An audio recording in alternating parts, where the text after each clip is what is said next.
پټ پنستوړي کې خامارا ما او پیجاندې دا وسنۍ زمانه یارا ما او پیجاندې و دا وسنۍ زمانه یارا ما او پیجاندې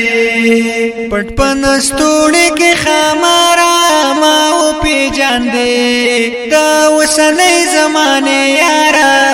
ما او پیجاندې و دا وسنۍ زمانه ما او پیجاندې وما خو ګڼلې خپل ورور زپوه نشوم دن نظر دی و تکتور زپوه نشوم ودن نظر دی و تکتور زپوه نشوم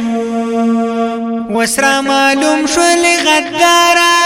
ما او پیجاندې دا وسنۍ زمانه یارا ما او پیجاندې پټ پنستوړي کې خامارا ما او پیجاندې دا وسنۍ زمانه یارا ما او پیجاندې و دا وسنۍ زمانه یارا ما او پیجاندې او ګلا مې وشولا لتانا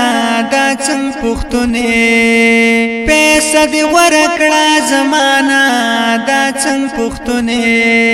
پیسې دی ورکړه زمانہ دا څنګه پښتونه در سار نور نظم پلارا ما او پیجاندې دا وسنۍ زمانه یارا ما او پیجاندې و دا وسنۍ زمانه یارا ما او پیجاندې پټ پنستوړي کې خامارا ما او پیجاندې دا وسنۍ زمانه یارا ما او پیجاندې و دا وسنۍ زمانه یارا ما او پیجاندې او دخلی پلا پو دې دوکه شو ملا دې خیر کې او زستا د لاس ډېر خپه شو ملا دې خیر کې غټه دروغ جنان اعتبار ما او پیجاندې و د وسنۍ زمانه یارا ما او پیجاندې د وسنۍ زمانه یارا ما او پیجاندې پټ پنستوړي کې خامارا ما او پیجاندې د وسنۍ زمانه یارا ما او پیجاندې و د وسنۍ زمانه یارا ما او پیجاندې و صداقت پچا کې نشتا دوکه پې نشي دا نصیحت مې درته وکړو خپه پې نشي و دا نصیحت مې درته وکړو خپه پې نشي پیدا مې واخلې د ګفتارا ما او پیجاندې دا وسنۍ زمانه یارا ما او پیجاندې و دا وسنۍ زمانه یارا ما او پیجاندې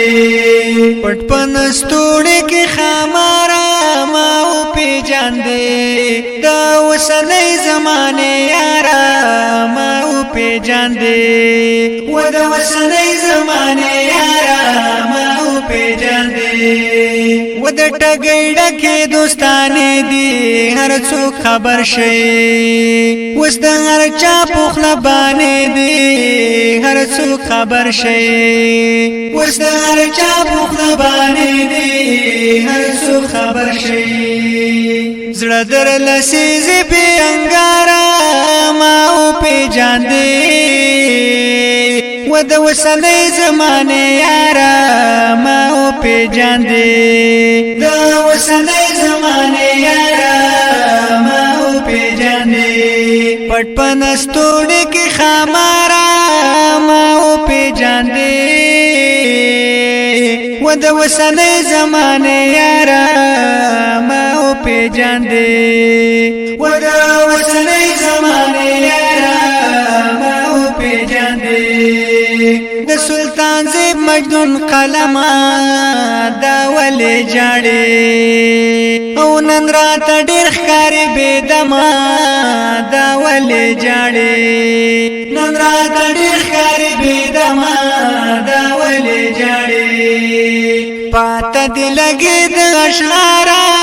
ما وپېژاندې د اوسنۍ زمانې یاره ما وپېژاندې. د دې کلام فرمایش کوونکي ورونه دي سهیل بخزاده ډرایور او دا به تاسو ته په تنګي اډه کې د فقیر حسین سره ملاویږي. د دې کلام د پاره سپیشل فرمایش نور ملګرو کړي جنزاده